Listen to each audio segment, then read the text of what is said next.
என்னுடைய ஆசீர்வாதம் என்னை நம்புற அத்தனை பேருக்கும் உண்டு. இப்ப நம்ம வந்து பாடம் பண்றோம். இப்ப பாடம் பண்ண பண்ண நம்ம நல்லா பாடம் பண்றோம் அப்படின்னா மனம் வந்து பக்குவம் அடைகிறத உணர முடியுங்களா?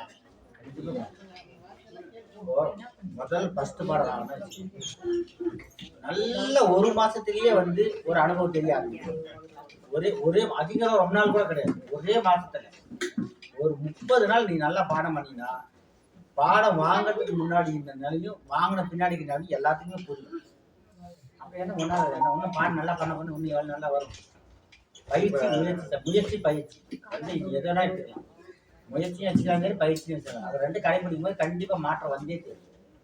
இப்ப எனக்கு வந்து இந்த போனோல எல்லாம் கழட்டி போட்டுட்டேன், எல்லாத்தையுமே இது இந்த கோயிலுக்கும் போறதில்லை.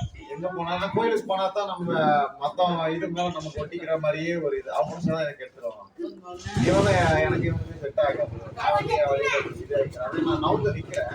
ஆனா பாக்குறவங்களுக்கு நான் எப்போ பைத்தியக்காரனாவோ இதாகவும் தெரியுது. அதாவது அடுத்தவன் நம்மளை பார்க்கும்போது நாம அவனை பார்க்கும்போது இப்ப இந்த சூழ்நிலை வந்து நமக்கு நல்லா பிடிச்சிக்கிது. ஆனா அவனுக்கு வந்து அந்த பாதை பிடிச்சிக்கு நம்மளை பைத்தியாரன், நம்மளுக்கு அவனை பார்த்தா பைத்தியார மாதிரி.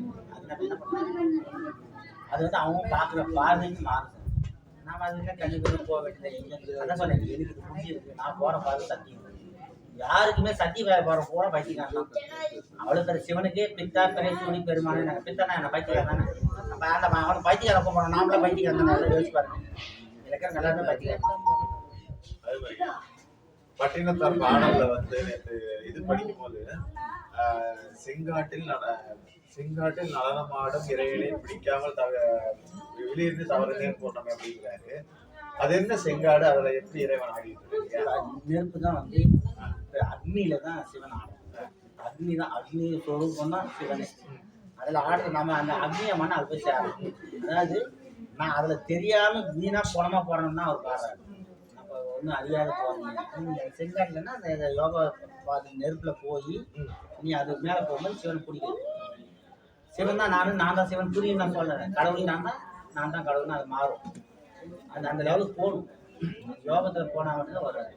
அதே மாதிரி இப்ப வால்மீகி வந்து வந்ததிலும் போனதிலும் மனதை வை அப்படிங்கிறாரு. வந்தது போனதுங்கிறது வந்து ஐயா பூச்சி காட்டுறாரு. இதுல மனசை வச்சாக்கா மத்த எந்த செயலுமே இருக்க மாட்டேங்குது. ஆமா, நீ வந்தது போகும்போது நீ முன்னா தேடும் போது வெளிக்கு தேட மாட்டியே. இப்ப எந்த நேரத்துல வேணாலும் நம்ம வந்து அதை கவனம் கழிச்சுக்கலாம் அப்படின்னாரு. எந்த நேரத்தையும் பண்ணாக்க எந்த உலக செயலும் எல்லாம் இல்லாம போயிருக்குல்ல. எல்லாருமே செய்வாங்க.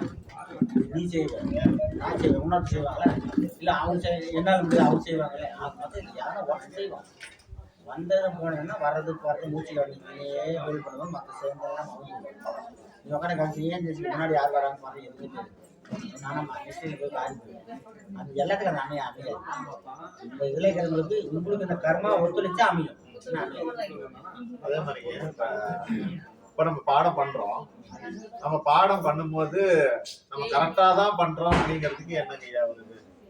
கரெக்டா தான் பண்ணுங்க ஐயா. எப்படி பாருங்க, எப்படி சொன்னாங்களோ அதெல்லாம் கரெக்டா பண்ண தானே பண்ணி கரெக்டா போகுதுன்னு அர்த்தம். அதுக்கப்புறம் நீ செக் பண்ணிக்கலாம். ஒண்ணு உபதேசம் பண்ண வாங்கி கரெக்டா பாடம் பண்ண மனம் பக்குவம் அடையும் அப்படிங்கிறாங்க. இப்ப எனக்கு ஐயா என்னங்கிறாரு, கரெக்டா பாடம் பண்ணினாக்க கோயிலுக்கே போக மாட்டேன், உனக்கு எந்த ஒரு இதுவுமே இருக்காது. ஒரு சிலர்லாம் வெள்ளை ஷர்ட்டு கூட போட்டு வர மாட்டேன், நீலாம் சரியா பாடம் பண்ணல, இருந்தா போட்டு வருவியா நீ இதெல்லாம் அப்படின்னு ஐயா வந்து இதெல்லாம் கேட்கிறாரு. அப்ப பாடம் பண்ணி மனம் பக்குவம் அடையாதது வந்து அது கர்மாவிலையா இல்ல பாடம் பண்ண சரியா பண்ணாததுனால? அதாவது வந்து இது வந்து இது பாடம் வாங்குறது ஒரு வாங்கிட்டு நீ செய்யணுன்றது உங்களோட கர்மானதான் எல்லாம் செய்ய முடியாது. இல்லை ஐயா தான் என்ன சொன்னாரு, இது வாங்குறது பெருசு இல்லை, இது நிலைக்கணும். அதாவது நீ ஏதோ இங்க வந்து வாங்கினீங்கனாவே ஏதோ புண்ணியத்தை தான் இங்க வந்து கால் வச்சுட்டேன் வாங்கிக்க. ஆனா இதுல நீ நிக்காதுன்றது வந்து இறைவனோட செயல் தான். இறைவனோட செயல்ன்றதை விட உன்னோட பாவ புண்ணிய கர்மா தான் நிர்ணயிக்கும். நீ வந்து நல்லவனாகிறதும் கெட்டவனாகிறதும் உன்னோட கையில் தான். நீ ஏற்கனவே விதைச்ச விதை என்னன்னு தெரியல இல்லை, நீ விதைச்ச சாப்பிட்ற விதை முழு விதை யாருக்கு தெரியும்? அது செய்ய வேணா வச்சு தான் தெரியும்.